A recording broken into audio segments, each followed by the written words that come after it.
Hello, welcome to Grief is Real, Big, Better Shared. I'm Kevin Lee, President and CEO of Mid-America Transplant, and we are honored to sponsor this episode of Grief is Real, Big, Better Shared. At Mid-America Transplant, we have the privilege of working with families across southern Missouri and northeast Arkansas who make the heroic decision to donate their loved ones' organs or tissues. While donation often brings families comfort, they are still heartbroken by their loss. We are driven by compassion for these families and continue to walk with them through their grief journey. Mid-America Transplant provides several programs to help families memorialize their loved one, but we believe that some of the best support can be provided by a grief center. We are proud to work with the Center for Good Grief and appreciate everything they are doing in the region to bring healing to people who are coping with loss. Mid-America Transplant is inspired by life and by the donor families who give transplant patients a second chance at life. For more information about being a donor, visit sayyesgivelife.org. Hello, welcome to Grief is Real, Big, Better Shared, the podcast everyone needs to hear but nobody wants to hear. My name is Angela Hamblin-Kelly, and I'm the administrator for the Baptist Centers for Good Grief. Today, I wanted to bring a special guest, a special friend, to talk about an experience that we recently had together. Baptist Centers for Good Grief and Iris Collective put together a program for grieving families with a grant from the Tennessee Arts Commission. This group series that we conducted brought together some of our families with musicians, working towards each family creating their own individual score, which then we all put together to create one big original score called Grief is Real, Big, Better Shared. It was an incredible experience to work with these families of all ages, to talk about their loved ones, to talk about character traits and feelings and so many aspects of grief, and build all of that into music. It was a beautiful experience. We're so proud of it, and we certainly hope to be able to share more experiences like this here in our community in the next few years.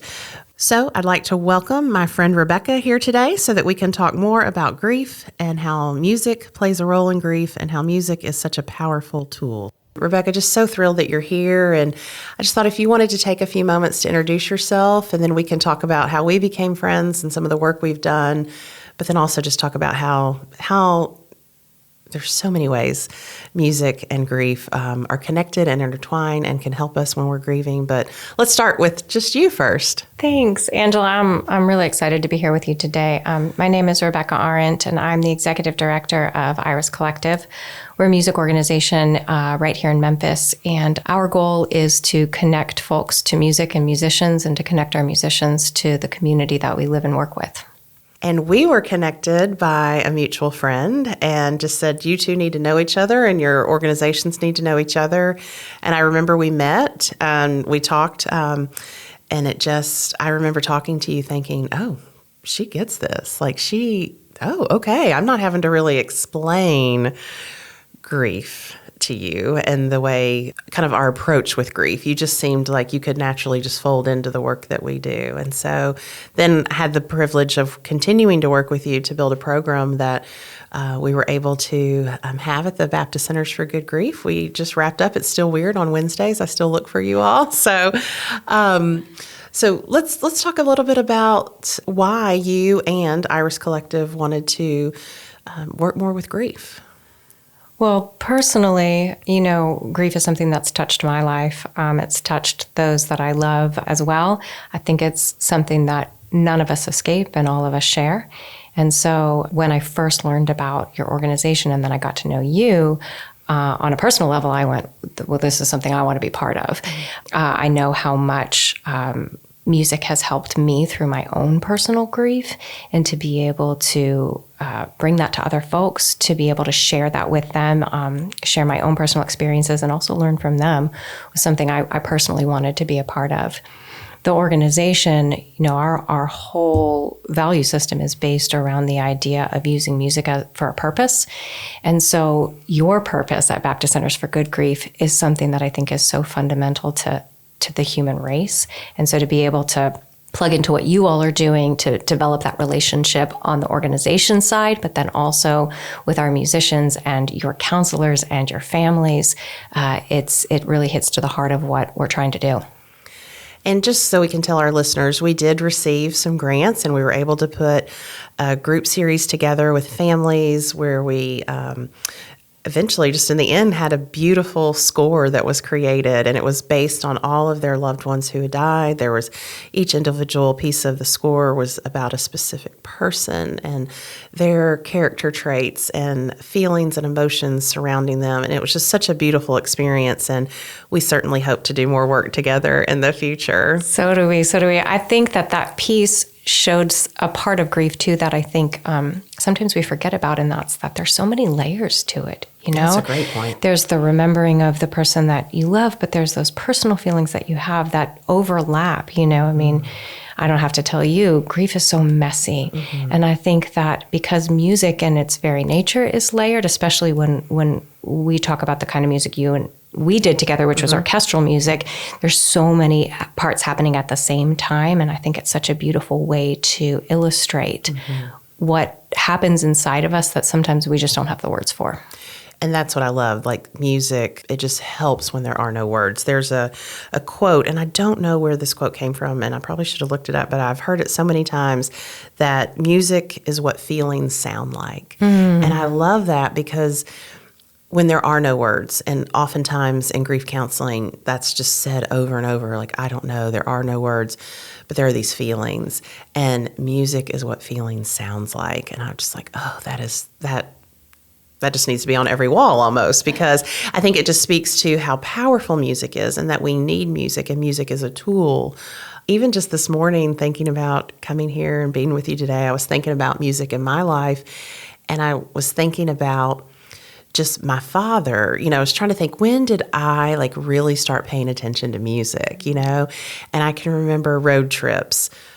You could just, there was no question what we were listening in the car. And, you know, I didn't have a vote. My brother didn't have a vote. My dad was the driver, and this was what we were listening to. And they were songs that drove me crazy. And now they're in many of my own playlists. And when I hear it, I can go back to being in the back seat and being on the open road, and we're going to grandma's house in Oklahoma, and my dad is tapping the steering wheel, and he's content because he's driving the car. No one else is happy about the music choice.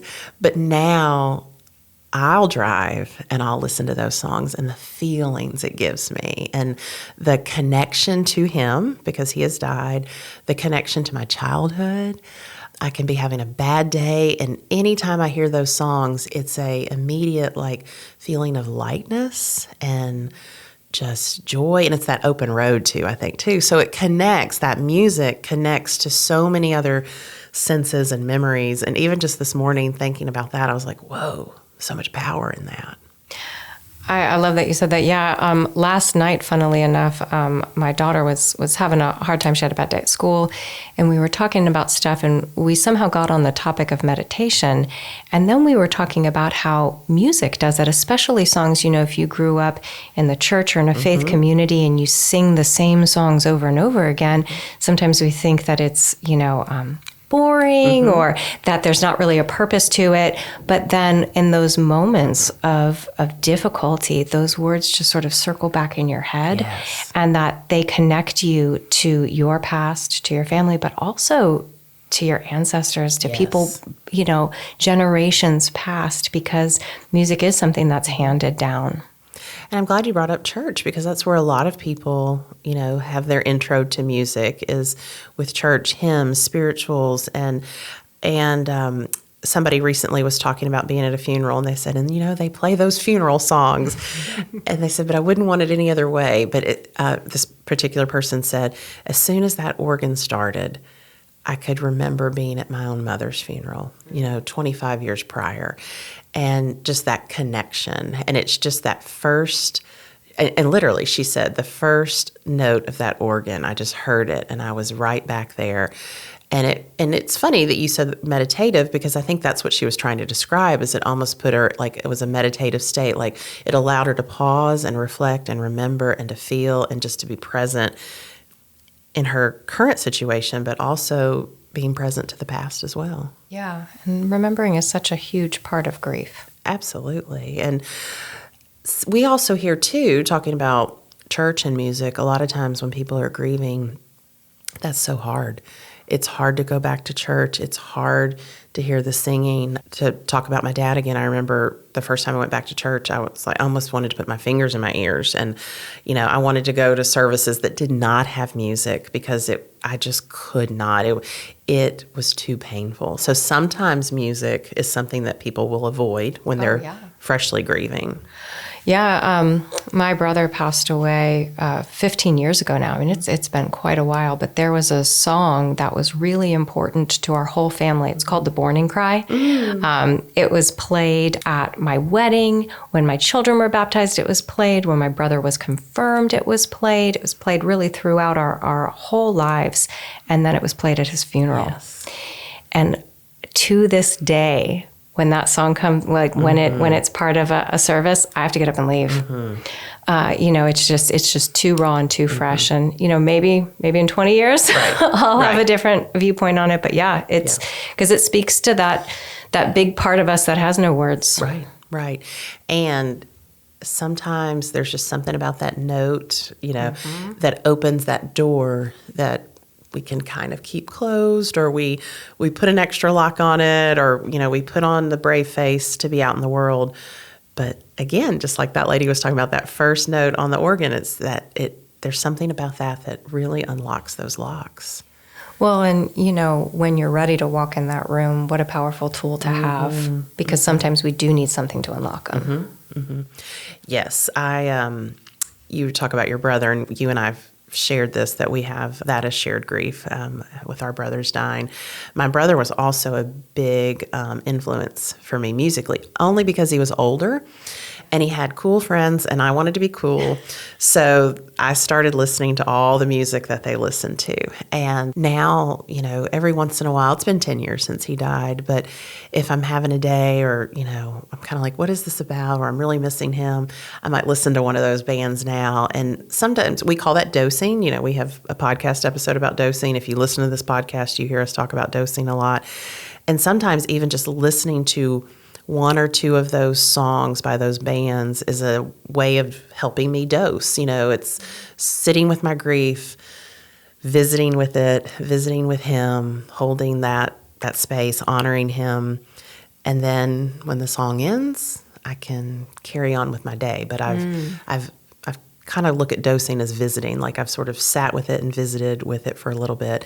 And it makes it lighter and a little bit more okay for me to, keep going on with my day. But sometimes I will dose my grief with music. That's what works for me. And it's sometimes it's my playlist that includes some of those songs I was talking about for my dad, but a lot of times it's these bands with my brother. I love that. I've never thought about it that way. But yeah, I think the thing about music is, as somebody who has spent way too much time training in it, we talk a lot about the arc of music, the individual phrases, but the arc of a piece of music, whether that's a 3-minute pop song or a 45-minute, symphony. And I've never thought about it being used in that sense to sort of, help you travel through a visitation or a dose. Yeah. People will talk about that a lot in grief counseling, because initially for a lot of people, they'll avoid music. And then, and a lot of times, especially if people have experienced traumatic grief, sound is hard. So people will even talk about, I don't have the TV on, I listen to nothing, I just need the quiet. And so sometimes to help with the emotions, but also to help with the senses, is dosing sound back in. And then people can tell, like, okay, I can do that. Or if I do listen to this, sometimes we'll tell people set a timer. Or just listen to one song, and then stand up, breathe, stretch. What's the plan after that? Do you go outside? Do you have a support person? Do you journal? That kind of a thing. So it's really a helpful tool, but it's a hard tool because it really does unlock those locks. And so helping people just feel like they have a little bit of power and control over that when we have no power and control over the death of a loved one. Yeah, exactly. Well, I think, too, what I've noticed for myself is that music can do different things. Yes. And so there are those kind of cathartic moments where, it's my Joni Mitchell moment where, I'm crying and I'm listening and I'm really feeling those feelings. And sometimes I need to escape it. Yes. And music is, honestly, it's really good for that too. Yes. It's good for that sort of juxtaposition of feelings where it's like, I need to get into another place. Yes. And we saw that in the group that we did, using movement. Sometimes music is good just to help you move. And a lot of times grievers, especially adult grievers, just sort of become just stagnant almost. Kids typically will continue to move, but music can help us move. It can help us escape, like you said. It can recall memories. One of the exercises we were doing with families, we'd ask families to submit different songs. I know one day y'all were playing one of the songs that a family had submitted, and I was sitting there, and all of a sudden I heard it, and it was a song that was one of my dad's driving songs. But we were on the beach. He always, like when we went on family vacation, he listened to this. There's like a pavilion, and I could see him sitting in the pavilion listening to that, and truly just had this moment when we were in the room, like just that recall of memory. And people will be so surprised by that. People will talk about, especially grieving people, because we talk about grief comes like waves. And sometimes the waves don't come at convenient times. So people will talk about being in public and like a song comes on and they're hit with a wave because it recalls a memory. And they're in a puddle. And like you said, maybe they have to leave a church service. They have to leave a store because it's so powerful. Absolutely, yeah. It really does bring all of your senses together, I think. How have you seen that in ways with folks that that Iris Collective has worked with? Has there been times that stand out where you just see that, just the power and the healing of music? Yeah, we work with a lot of different groups, and it fascinates me that really regardless of age, regardless of life walk, life experiences, we all have these kind of similar ways of responding.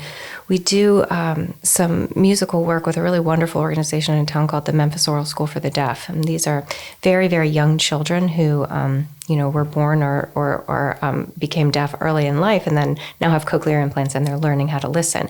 And you would think somebody who's, didn't have sound as part of the first year or two of their lives, how are they going to relate? And yet we can play music and ask them to identify the emotions, and right away they can. They can even identify. You see them react to the emotions of the music in ways that they don't even necessarily have words to yet as a 3 or 4 year old. And I find that so fascinating. Regardless of cognitive ability, we work with adults with varying disabilities too, and the confidence that being able to participate in music or really any kind of creative outlet gives folks is, I think, is something that we all need to experience. It just speaks to the universal part of emotions, the human experience, and how music is a thread through that as a tool. Just such a tool for expression, connection.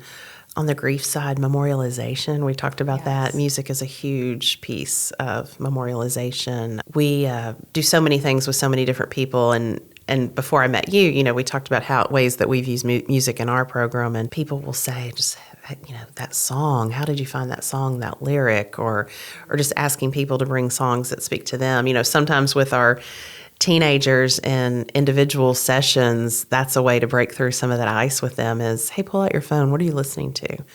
What are you listening to now that your sister has died? What songs? And you'll have a teenager who's not so happy about being in grief counseling all of a sudden just talking because they're sharing, themselves. And a lot of times it's music.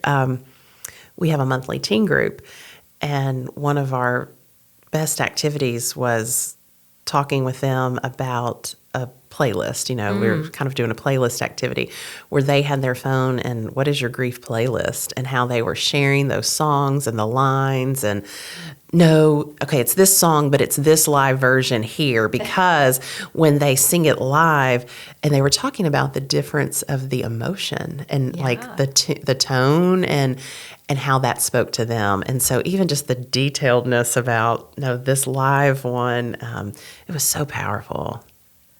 I love that. Yeah, I think, we talk in ethnomusicology and music history about how, music transcends cultures, it transcends, centuries, continents, all of those things. You can hear music written by somebody who lived hundreds of years ago in a different part of the world and still feel that connection. Mm-hmm. And I think that that's one of the reasons that for me, music is such a powerful tool in my own grief, is because I can connect to people that I don't get to see anymore, just the way I can connect to a composer or a time period that I didn't ever even live in. Mm-hmm. Yeah, that's fascinating about music from all over the world, and just when you do hear it and the connection. I think that connection, and that's what grievers are looking for, is the connection. And so, again, sometimes when they go through times of not being able to listen to music, and then maybe they, sometimes I'll hear, okay, I can listen to music, but with no words. Yes.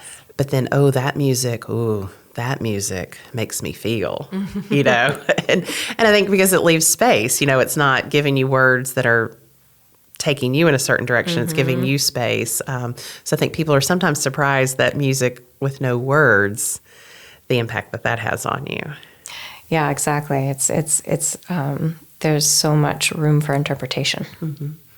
And I loved that in the group that we did with our families, helping them talk about the different, if it's soft or hard or long or short, crunchy or creamy, and how they got into that, and putting the different, I'm probably not saying this the right way, but the different types of music or sounds with feelings, and how these feelings may feel differently. And even within a family, sadness may sound one way to me, but it sounds a different way to someone else. Yeah, that was something that I felt really privileged to be a part of and to watch when the families were, we started with the idea of listening to music and seeing how it made you feel, and then dissecting what was happening musically, and then flipping it and saying, okay, if we want to create sound that feels this way to me, here are the attributes, the musical attributes we'll use. And I think there's something so powerful about taking something that's so visceral, like your own feelings, and having to translate it into a medium that maybe you're not so comfortable with. That it's such a beautiful way of staying connected, yet giving yourself enough distance to think about the emotions in a different way. I know for me it was really, really powerful. Yeah, and to watch the families that we worked with in the group to experience that, and to really, they were really listening and thinking hard, and gave their feedback. But then when it was right, the joy that was on their face, like, yes, that's it, was really powerful. And I think mostly because with grief, there aren't enough words. Where are the right words? But with that, you could really, make it deeper, make it stronger, make it harsher, Yeah. And it gave them some control, I think. That's such a beautiful way to put it. Yeah. So powerful. What are ways, I'm just thinking about people who are listening to this, there's so many things you can do with music, even just if we just talked about dosing, but we've talked about how grief music can help with meditation, so allowing yourself to stop and slow down. How do you use music with meditation? For me, especially in those times where, grief has been particularly raw, one of the things that I personally struggle with is breathing. Mm-hmm. My breath becomes really shallow, yes. Becomes a little hard to breathe. And so because music has, most music has a pulse to it, has a regularity to it, has a count to it. Music has helped me in my meditation to be able to pace my breathing, to slow it down, to speed it up, to make it deeper, to be more thoughtful with it. We talk a lot about box breathing as, stress relief. Well, 4/4 music is perfect for that. And if somebody was listening and wanted to know, how would you set someone up to do that? Well, I think for me, music without words sometimes is where I need to be, because the words distract more than help me focus. And then I would find a piece of music that I like, and then, if you have a musical background, it's kind of easy to find the pulse. If you don't, all you have to do is just sort of start counting, and where you feel those strong beats happen, you'll feel it. So is it 1, 2, 3, 4, 1, 2, 3, 4? Is it 1, 2, 3, 1, 2, 3? Give yourself, a little bit of time, a couple minutes to sort of figure that out. And then from there, where you start to feel those strong beats come into the music, then I would say choose to breathe in on one of them and then out on the next. Yes. You definitely don't want to pick too fast a piece of music. Right. So, I think that the big composers that all of us can probably name, Bach, Mozart, Beethoven, their music is going to have a regular pulse. So those are good places to start. But, Google's an amazing resource. And so meditative classical music for breathing will pop you up a whole bunch of stuff. That's perfect. And I would encourage people to try that during the day, especially if you notice you're not taking deep breaths or you feel that anxiety increasing. But another time that this is helpful to people is maybe when they're going to bed, because grievers really struggle with sleep because we can try to distract and keep our brains busy. And then when we put our head on that pillow, it's like, oh, are you going to let me think now? And so sometimes something like that, even when you're going to sleep, that playlist can play out and you can go to sleep doing some meditation with music. Yeah. We have another podcast episode I was just thinking about where we talk about different coping strategies. And so this would fall into kind of regulation and self-care. We love talking about coping strategies because distraction and avoidance is one. And people get so excited. They're like, really? I didn't know that was okay. And it's like, we can't stay at a level 10 all the time, And so music can help with distraction and avoidance. That's where the music with the words can be really helpful.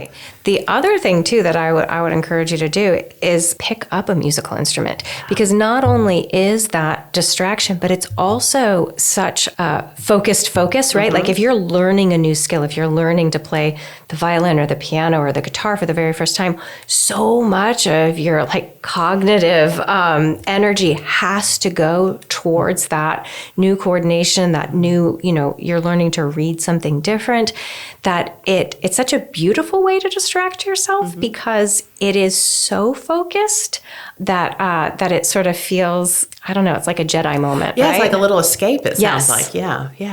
I'm glad you said that because I had not thought about that.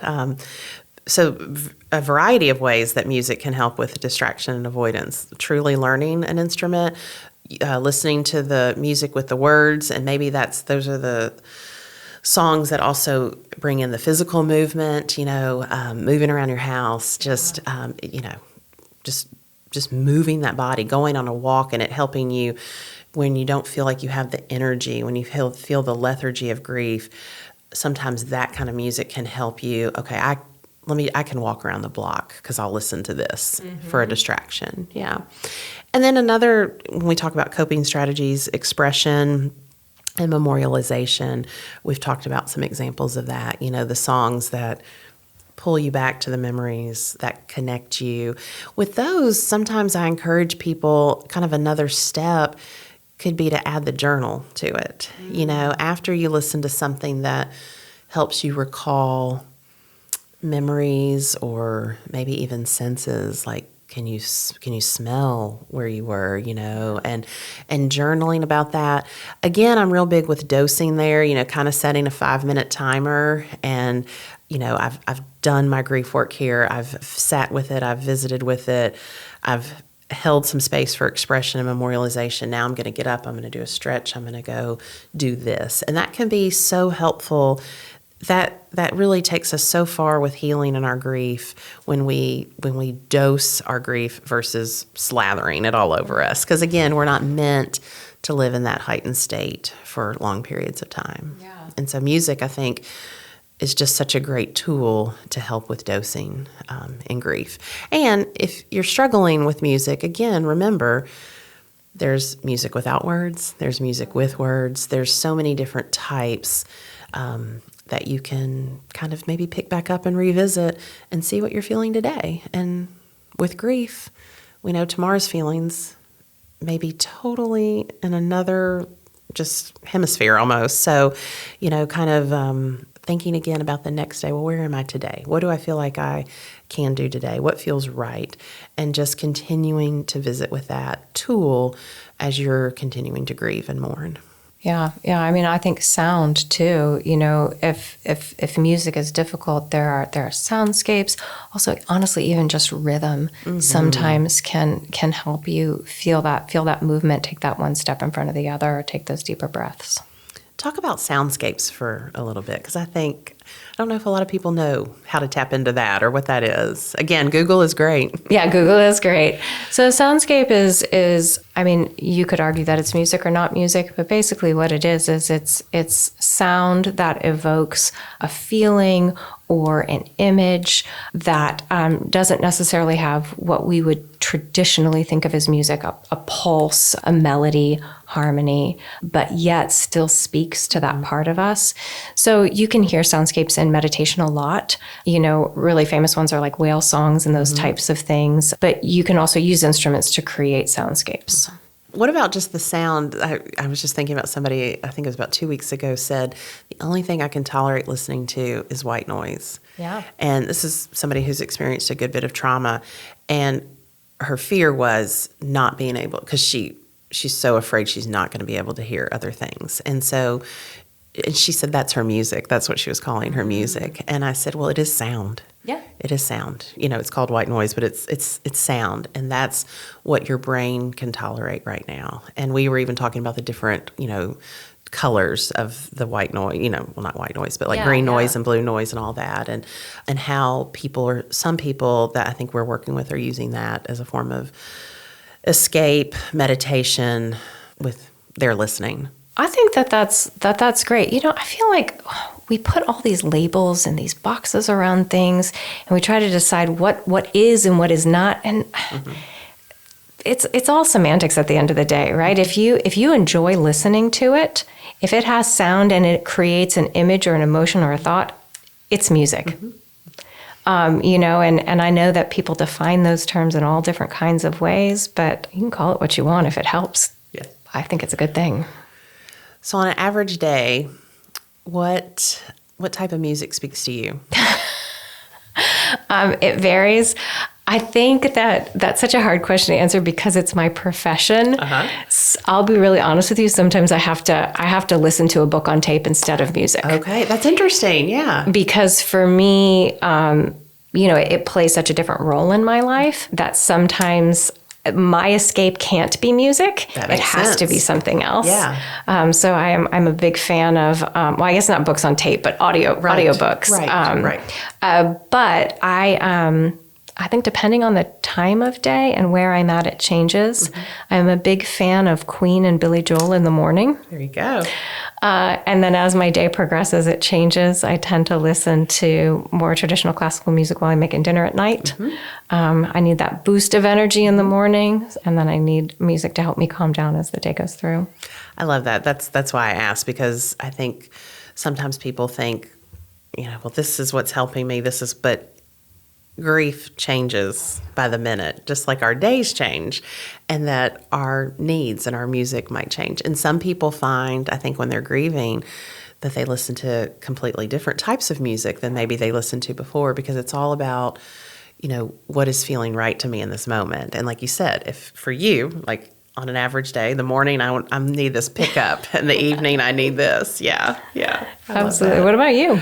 Well, it's funny. I was just thinking the other day, one of my coworkers called me and we were talking, and she said, "What is in your background?" And I laughed. I didn't realize she could hear it.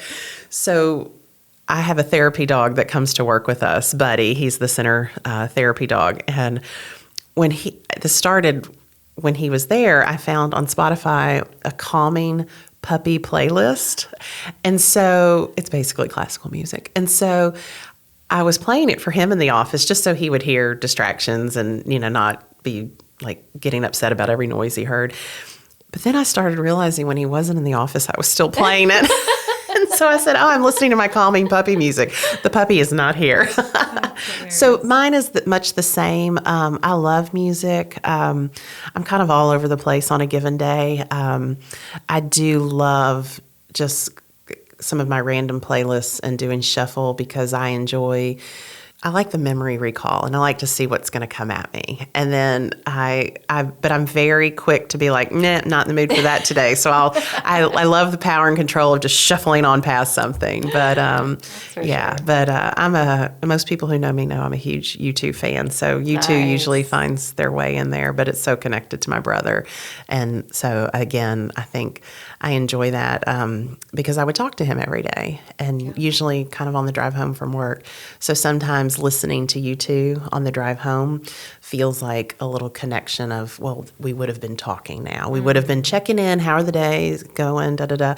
And so a little time with Bono and the Edge kind of makes me feel a little visit with my brother. So yeah, kind of all over the place like most people. But I will tell you, and I think this is a lot to do with my own grief and probably my age, I have a lot more time in my day for music with no words. Yeah.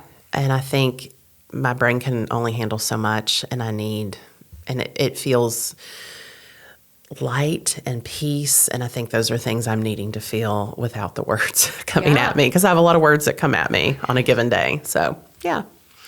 What else about music do you think we should cover? Well, I think a lot of the times, at least in the world that I live in, we talk a lot about genres or styles of music, and people say, well, I like this, I don't like this, or this is good music, this is worthy or not worthy, whatever. Right. But I am a firm believer that there are two types of music, and that's it.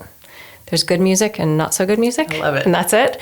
I think that the labels that we put on stuff are man-made, mm-hmm. And so if you like a piece of music, I think that's great. Yeah. And it doesn't matter what label we've put on it or not. And particularly when you're thinking about grief, if it helps you, it helps you. And there is no such thing as this music is not for me. Right.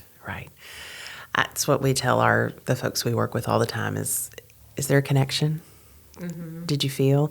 Sometimes it may make us feel things we don't want to feel, but yeah, was there a connection? And that's where I like to bring journaling into it, because when music stirs and music creates that connection, words are so hard, but if we can go with, well, this is what I felt, or this is when it stirred, this is what was happening inside of me, and that sometimes can get us to some of those other words. I love that, yeah.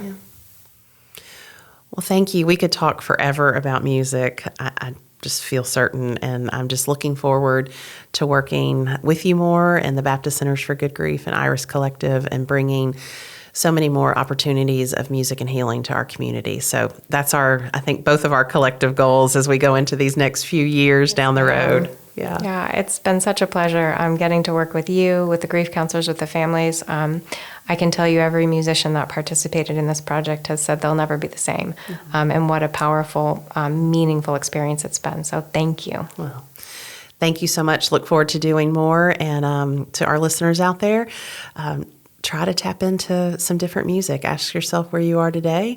If you play something and it's not what you're feeling, go ahead, skip on to the next thing. Allow for some expression, some distraction, some regulation. Music is a great tool. So thank you. Thank you. Grief does heal. Let me say that again. Grief does heal. But like we've said, grief demands attention and care. It also needs support and patience. Remember that your grief is a reflection of your love. You are not alone. The world is full of many grievers like you.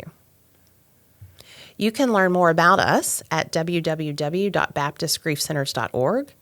You can check out our YouTube channel, Baptist Centers for Good Grief. You can check out our podcast wherever you get your podcast. Also, know that you can reach out and let us know if there's a topic that you're interested in learning more about. You're welcome to email me at angela.kelly@bmhcc.org. That's angela.kelly@bmhcc.org. And remember, grief is real, big, better shared. We'll talk soon.